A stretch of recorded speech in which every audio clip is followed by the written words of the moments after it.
Good morning. Yesterday I was looking at a lecture on Martin Luther. He's the founder of Lutheranism, the Protestant Reformation, which rose up against Christianity and decided to do its own religion. We all know what Protestant religion is. But in the lecture, one of the things that Martin Luther said was that reason is the devil's whore. And I said, if reason is the devil's whore, I says, the man is possibly right. The man is possibly right because, well, as I said in yesterday's video, as I said before, I'm a child of Minerva. I listen to Minerva, and if this is just a different concept of the same thing, if you know what I mean. But what some would perceive as the devil, this is Minerva, this is Mars, this. We could take all the different pagan gods, and we could say this is the devil, but really, like, if we seek to understand nature, we have to ask who is the devil and who is God. Like, what's our concept of the devil and what is our concept of God? And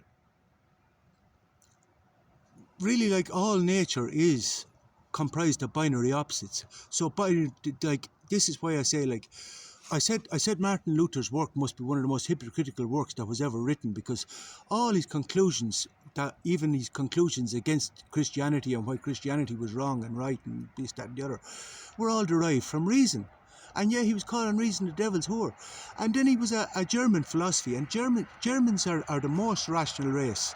I have concluded that Germans are the most rational race and Israelis are the most intelligent race, and this is a result of epigenetics. Now, I could go into that, but I'll explain it again. I don't have time now in this video.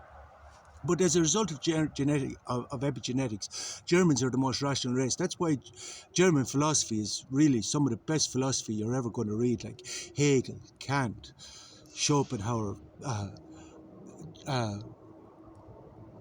Nietzsche. German philosophy is superb philosophy because they all use reason and seeking to understand and contemplating their conceptual experiences and trying to derive understanding from them. And this is philosophy, this is reason. But if you actually seek then to understand, you have to understand that I say God is nature. God is nature. That's my concept of nature. God, universe, nature, God are all one and the same. But then if you take Hegel, Hegel would have said, now Hegel was a Lutheran. But Hegel was definitely a most rational man, a completely rational man. And it was Hegel that said reason and fate are one and the same. Now, it was Martin Luther that said that reason and fate are binary opposites. Yes, they are binary opposites, but this is why Hegel said they're one and the same. And this is why I say the devil and God are one and the same. Two extremes of the same thing, just binary opposites, good and evil. And really, like, this is then, if you wind it back to our concept of the devil, well, we all have a dark side. And really what all boils down to then is how you use this dark side. What makes anything virtue or vice is how you use it. And you come to this through reason. What is the right thing to do? But you decide what is the right thing to do. Now, I had a bit of a discussion last night with someone who's talking about God's law, and I said, God's law? And I said, God's law? Sure, what's God's law? Sure, there are no laws in nature. There are no rules in nature. Man has to use reason to create laws for himself by which to live by. And this is why I say, like, that there's, and then I realised when he said about Samuel and the Ten Commandments, well, actually there is God's law. Because people who don't use reason have to be given laws. Because if you don't develop your faculty of reason, this is the distinction that's made between higher and lower animals. And lower animals don't have the ability to be able to change their values in relation to their nature. They just do what is in their nature to do, but they don't get to ask themselves, is this the right thing to do? Is this the wrong thing to do? They just act as, say, a cat will do as a cat does, a hyena will do as a hyena does, but they don't get to change their values in relation to their nature. They don't get to define their own morality or establish their own values.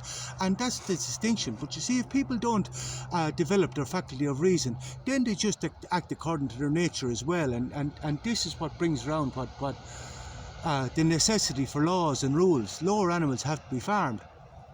And really, like, when we then have so we could say the Romans, like, so we would have Julius Caesar was a son of Mars, Marcus Aurelius would have been a child of Minerva, but this is the Greeks the same. They would have been, yeah, they would have been rational beings, but the Romans then, for example, we could say then this is the devil, because they went around and well, we know what they did, but this is dialectics. This is dialectics, and if you understand nature, you understand the reason for this. And this is why I was saying the other day, what is justice? What is justice? And I was saying, well, Alexander said, have you yet to learn that the reason for the reason for our victories, our perfection of our victories and the perfection of our victories is to avoid the vices and the infirmities of the people that we subdue. So basically, like, these are people like vices and infirmities. For example, then, if we make a distinction between the binary opposites, for example, like, one, the obstacle is the way, not only hardship and suffering, and bring it on, more of it, I love it, you know what I mean? And the other then is security and comfort. This is a choice I can continuously make. I can continuously make a choice. I choose security and comfort. I choose security and comfort, but no, I don't choose security and comfort. Marcus Aurelius, I would say the obstacle is the way. The obstacle is the way, and it's through hardship and suffering that you learn these lessons. And when you realise then that you can learn these lessons through hardship and suffering, you absolutely don't mind the hardship and the suffering. But if you choose security and comfort and tradition and culture, which is also another binary opposite, one says that change is the only constant, and continuous change is the delight of nature. But then the other binary opposite of it would be, like, for example, the weak and the strong. So the weak would say, oh, security and comfort, and this is what we have, the taming of man. So when the weak inherit the earth, we then had the taming of man. So basically, like, you know, it's imposing your morality on everybody, you can't offend me, and then everybody gets progressively more neurotic, more lazy, more weak, more, and then basically they become it's necessary again for nature to act against these infirmities and these vices. And then, for example, like, if we seek to understand further, like Engels would have said, like, his interpretation, if you seek to understand dialectic, which is the key to understanding all nature, he would have said, like, that Engels said, like, that the second rule of dialectics is an interpenetration of the opposites, and that's thesis, antithesis, and then you have a synthesis. Now, this is really, like, dialectics start with the mind. So the first thing to do is reason, even though that Luther calls it a devil's whore. God too is an advocate of reason, because I know both of them. I talk to both, and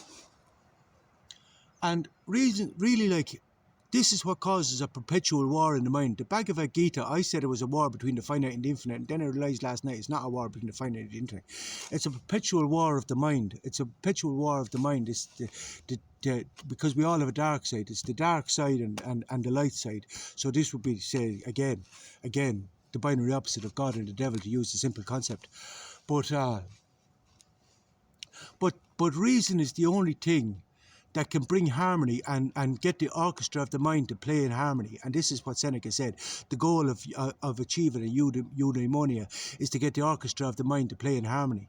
And the way to do this is to have a goal that's in everybody's interest, because they're both working in the same interest, in the interest of nature. They both work in the interest of nature, but is to pick a goal, for example, that's in the interest of nature and humanity, because, well, we are a part of nature. But this is putting God first, because, as I say, the devil and God are one and the same. So if you pick a virtuous goal, then, and you strive towards that goal, and your intention is always towards that goal, and all your actions are conducive to this goal, then this is the orchestra of the mind will play in harmony, because you both sides will work together to you're all three. So for example, me and the other two, as Hegel said, not I but we, not two but three, are all working towards the same goal. But this is a goal that was agreed between the three of us.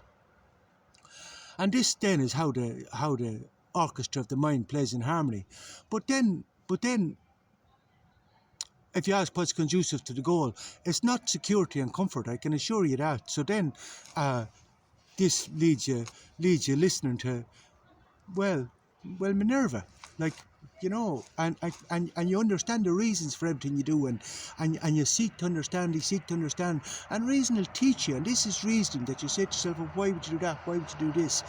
And then, for example, like if you look at your concept of heaven and hell are right here on earth.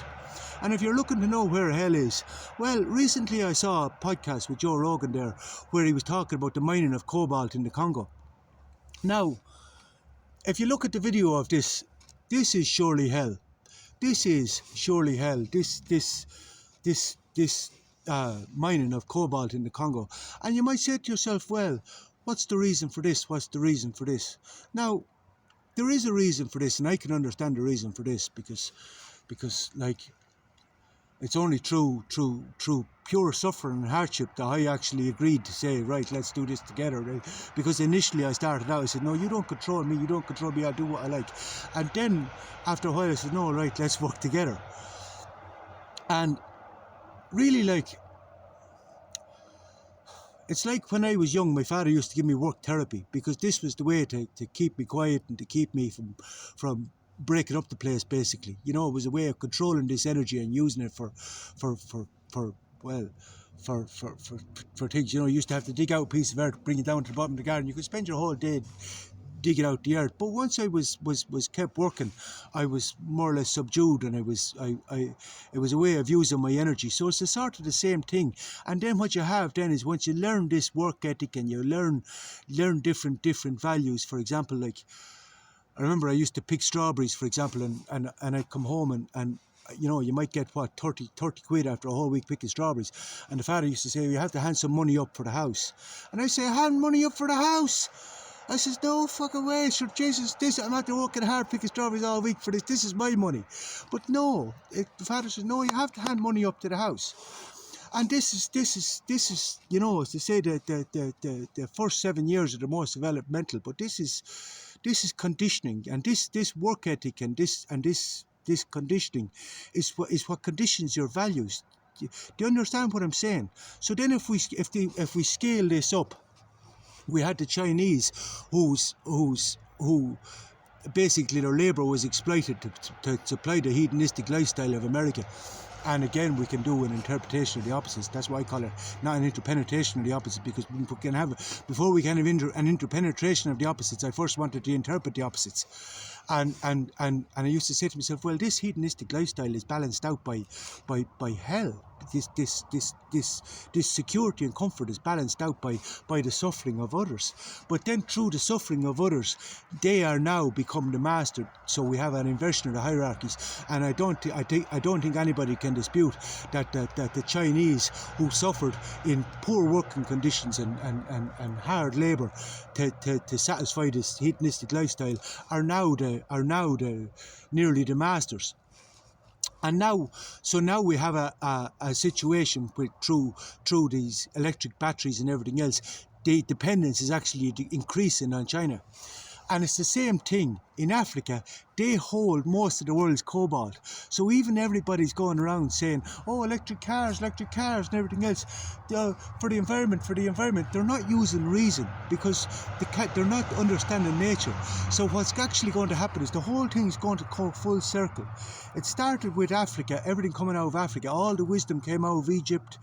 I forget the name of the traders who came out of Africa, but they used to trade all over the world.